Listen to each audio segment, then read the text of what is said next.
زملاء، احنا البارح مشينا مرتين رئاسة الجمهورية ودخلنا مرة هنا. بالنسبة لنا احنا المقاطعة راهو العنوان الابرز متاعها هو تنزيل الاحكام الترتيبية او في اقصى الحالات باش نبدو واضحين محضر جلسة يحدد تاريخ قريب.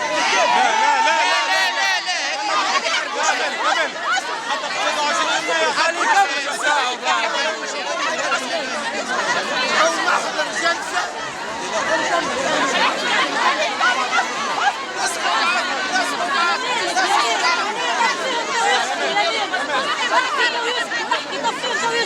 يا زملاء. بالنسبة لتحركنا احنا هو تحرك تنزيل الأحكام الترتيبية.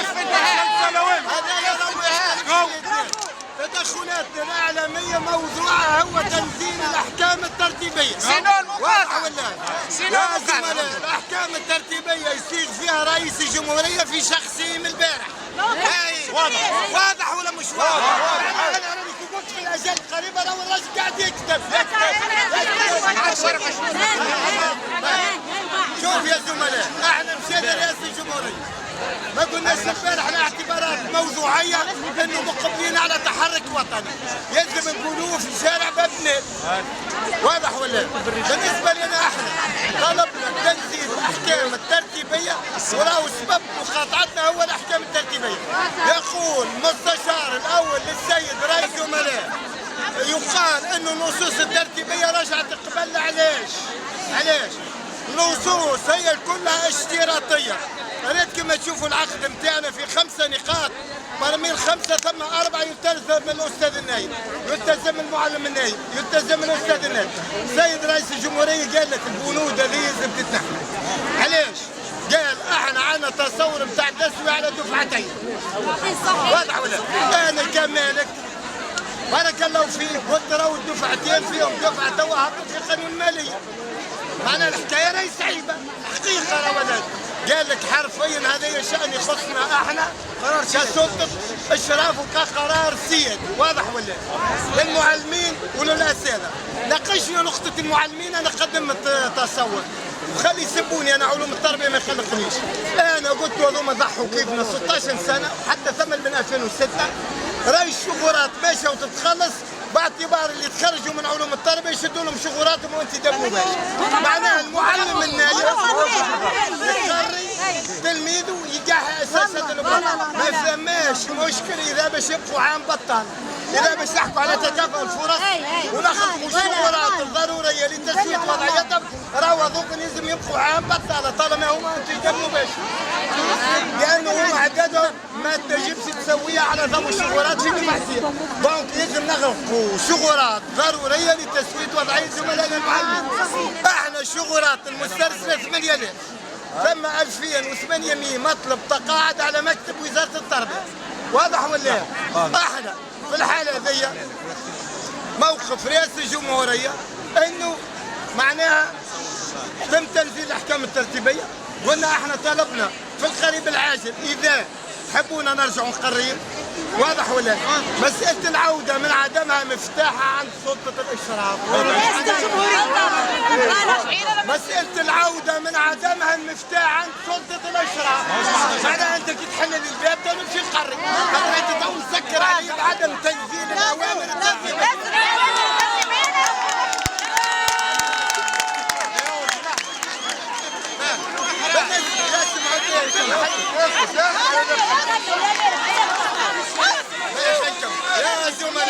يا زملاء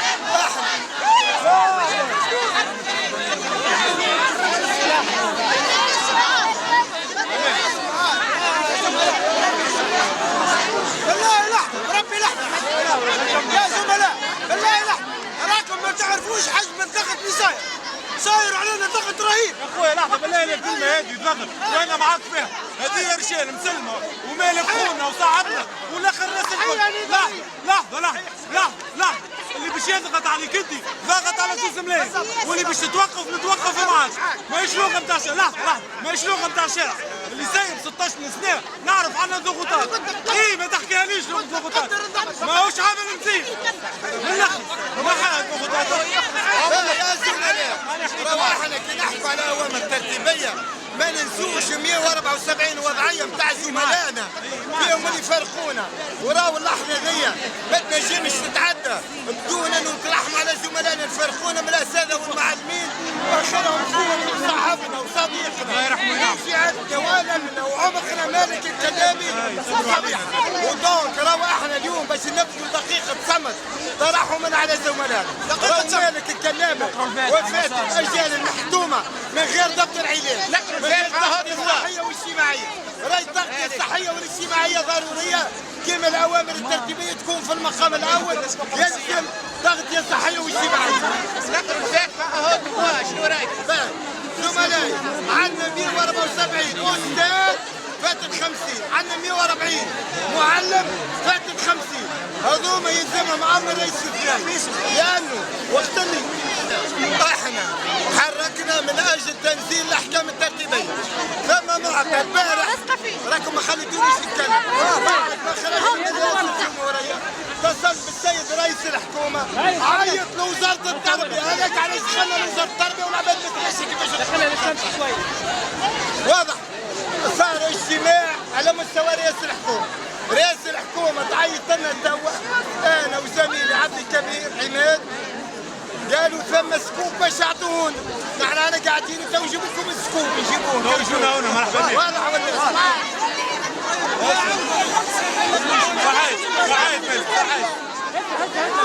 يا زملاء يا زملاء راه واحد يا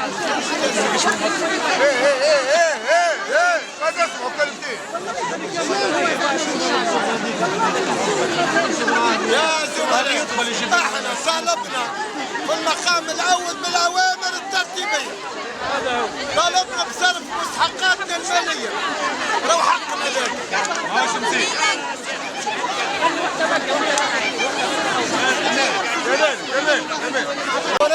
يتصل برئاسة الحكومة سار لقاء مع رئاسة الحكومة، صار راهو يلزمني نمشي توا يا زملاء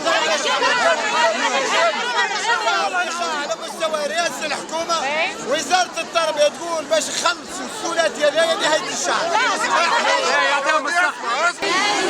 أكد على دفعتين، أنا نعرف أنه دفعتين تتأكد وفق أمر ترتيب، احنا نستنوا في الأمر الترتيبي، مربوطين بالأمر الترتيبي، غيابة الأمر الترتيبي نمشوا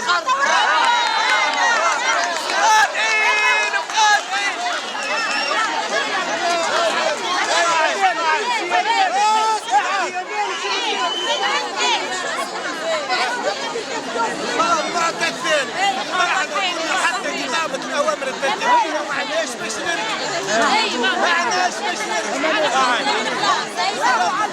قالت نهاية الشهر رئاسة الجمهورية قالت باش يخرجوا لكم الشهر بس يخرجوا فقط على شهادة خدمات باش ما يتعبوش. تريد كي تحط الكيب والحلول التحييد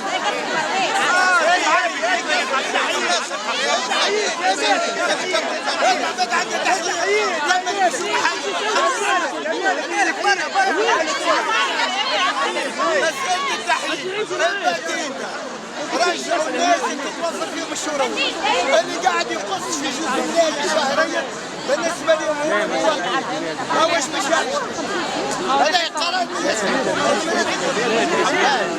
التحييد حكم على شركة خاصة، الشركة الخاصة أخذت البنوك، هذاك علاش التحييد كان مشابك اليوم، شوفوا الوزارة عملوا جلسة روحوا مؤخرا دونك مشابك غدوة في الاعتراضات في التحليل وفي النقل ما بين الابتدائي والثانوي وفي المدينة القانونية ما تقولش هذا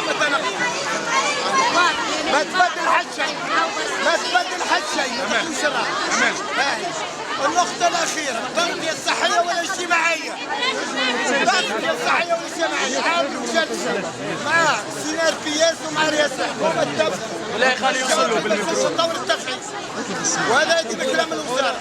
النقطة الأخيرة زملائنا اللي فاتوا 50 كانوا مرتين في الرئاسة، اللي فاتوا 50 قالوا باش يدخلوا في عملية التسوية، واضح؟ معترفين يا مان.